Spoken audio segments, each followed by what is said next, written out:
Good morning, my fellow yogic travelers. I'm mighty glad to be alive today, and I hope that you are too, as we continue to live, laugh, love, learn, linger, and live the life we love. Well, it's story day. I'm going to tell a story of Sealskin Soulskin about the Selkies. But before we do that, I certainly hope that, number one, I'm truly sorry if I've hurt anybody or caused you pain out of my own ignorance and aggression. So I ask for your forgiveness for anybody from my past who might be hearing this, or anybody who has listened to something that I've said and has turned them off. Um,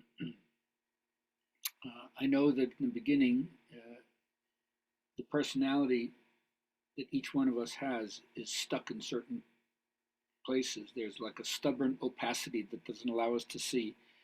But if you persevere, there's a wonderful delight up ahead.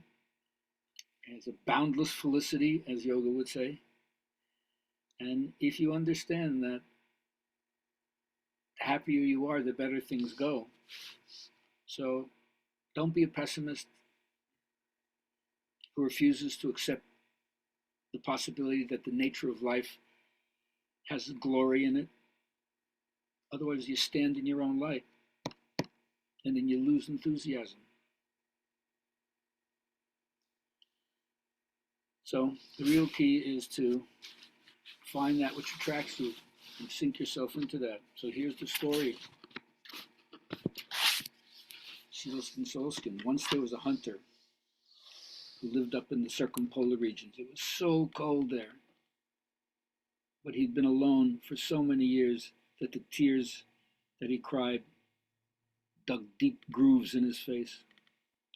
And then one night, after a long day of hunting where he didn't get anything, he thought he heard some voices on the ice floe. And so he maneuvered his kayak over to where there's the ice floe, and he got out, and there he saw a number of moon women.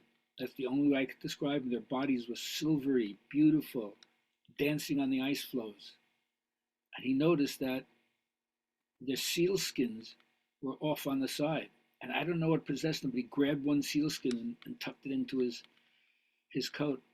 And then all the moon ladies, they put their sealskins back on and dove back into the water. Except this one last one who couldn't find her sealskin. She was freaked.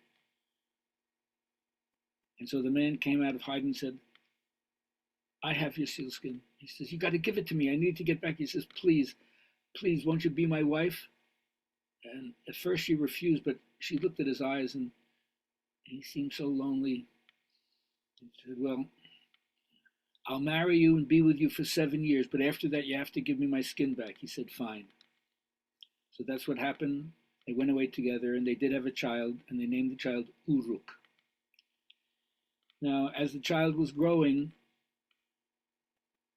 this moon lady, this Selkie, half woman, half seal, her skin started drying up.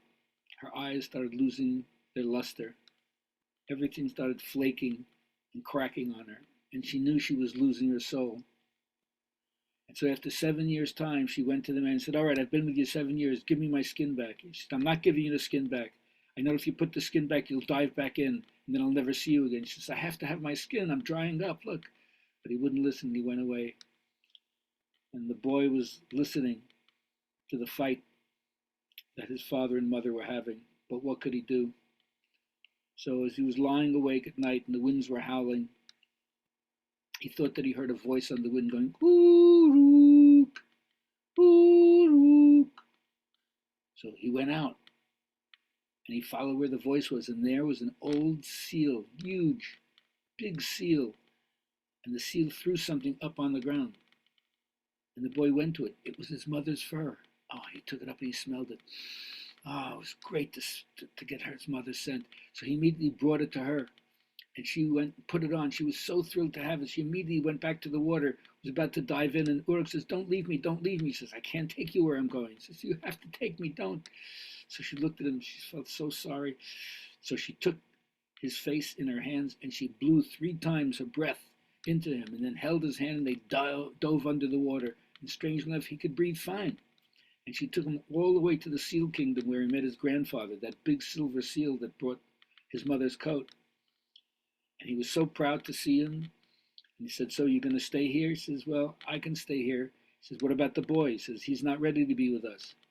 So they wined him and dined him, and he met all his relatives, but then it was time for him to go back. And so they brought him back to the surface, and his mother bestowed upon him an ulu knife so he could carve fetishes and use it to make fire, and whatever he needed to cut through, he could, and that was his legacy to her. And so she said, anytime you need my help, come, and I'll be here for you.